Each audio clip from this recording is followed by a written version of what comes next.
Welcome to F1 Down Under. My name's Heidi, I'm Matt. and we're going to talk about the Saudi Arabia Grand Prix.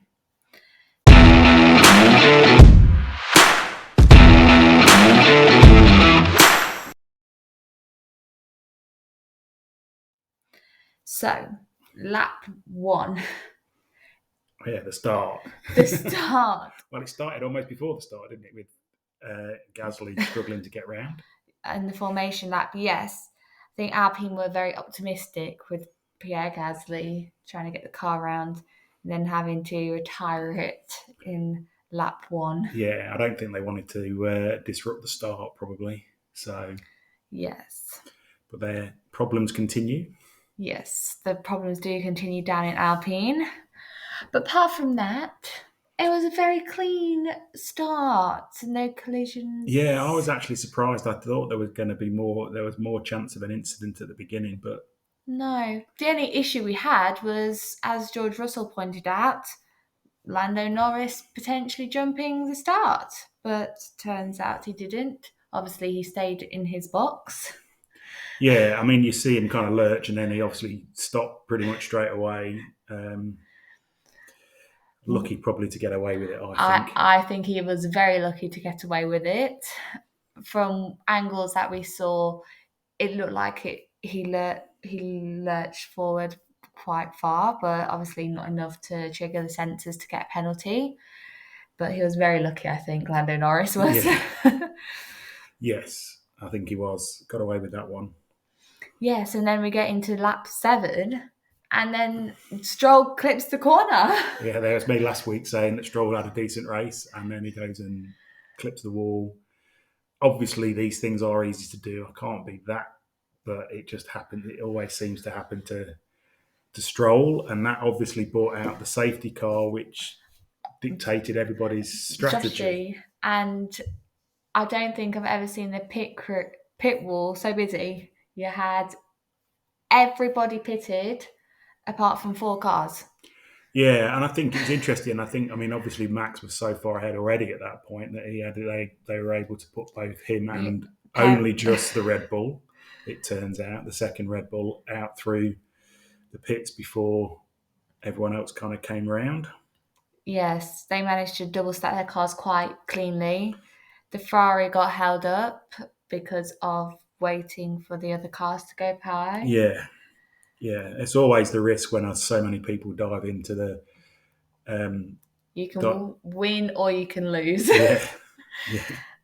But So, and then obviously, yeah, Norris, Hamilton, Hulkenberg, and Zhou Van Yu stayed out, didn't they? So, and they did an amazing job of staying out till like lap 37, lap 38, and like lap 40 on those medium tyres. They weren't even the hard tyres, they were the yeah, mediums. I mean, they all said it was going to be a one-stop race. It was just obviously that stop was a lot earlier than people were Anticipated. expecting. Yeah, yeah. I thought. I mean, it disadvantaged Norris and Lewis. I think in the end, they when they get the safety car and they all collect back up together, you're going to have to go a lot of laps before you start to spread out to be able to get a stop in. I thought Lewis did a fantastic job and a good reminder how good a driver he is to keep Piastri off the back of him. I mean, Piastri was doing an amazing job trying to attack, and Lewis was doing an amazing job defending, seeing how he was on those like 20-year-old medium tyres, and Piastri was on those supposedly better, more suitable tyre. Yeah, you could see how well he was doing when it kind of got later in the race when Norris when they went onto the soft tyre. Both him and Lewis and Norris were on the soft tyres, and Lewis almost got Norris, but then just couldn't keep up with him in those high speed bends around the back of the circuit. So yeah, he was very tactically aware to keep Piastri pinned back for so long.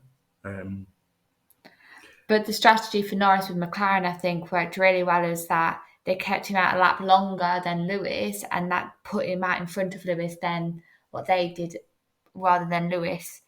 So that was quite interesting in the later stoppers. when they were going to pick whether they were. I think they were all praying for another safety car. Yeah, I mean that's why they hung out there. I think if it had been, it would have been they would have, they would have been the benefit. You've got to try and, I guess you've got to try and split that. Or even a virtual safety car. Yeah, but everyone else managed to keep it on the track, probably because Kevin Magnussen was driving so slowly for a lot of the race, which was a stroke of genius in terms of the teamwork. By Haas was Yeah. a stroke of genius strategy for Haas. I have to give it a round of applause for Haas. Yeah, and they executed it really well. Magnussen did that really well. Hulkenberg put his foot down, and there's some good speed. I mean, when I think of that sort of tail end stuff, there was some good speed in that Haas. That meant Kevin could, slow down around the bends and then just keep in front in the in the straights. Magnussen pitted in when the safety car came out, and Hulkenberg didn't, so he had to pit in lap like 40, and he made a big enough gap that Hulkenberg could still get in front out of Kevin. Yeah, it was brilliant. Definitely deserved strategy from the Haas team. Definitely deserved their points. Definitely deserved the points. But I mean, that's the shame. I mean, Magnussen, when you've got to then think about all the different sort of penalties that came up. Yes. I think Perez's one was a slam dunk. You see this footage of him coming out that pit lane. He definitely pulled out very unsafe release in front of Alonso. That was a definite fair penalty from Perez, but also it is collectively the team's fault because it is the pit's crew's fault. He only says go when. Yep. So that's kind of Red Bull's fault. I kind of see it in when it's always an unsafe release. And then you've got what were the other penalties? Yeah, Kevin Magnussen got 2, and it was interesting to see they'd gone up. Yes, the change of regulations, how causing a collision is not 5 seconds, it's 10 seconds now, which I think is harsh, but I think from the serious and safety perspective, I think it's good that it's gone harsher to stop the drivers from doing it, I think. And leaving the track and gaining an advantage, I think it's weird that one's gone up. Well, I don't think it is, because I think 5 seconds, if you manage to stay in front, you can possibly pull out a 5-second gap. 10 seconds is a lot hard, is a lot harder to pull out in front of. So I think that's why you saw Piastri a couple of times. He went off, gave it straight back to Lewis, because chances are he wasn't going to get that 10-second gap necessarily. So I think hopefully it will encourage them to say, well, look, yeah, I've gone off. I need to let the other person in front.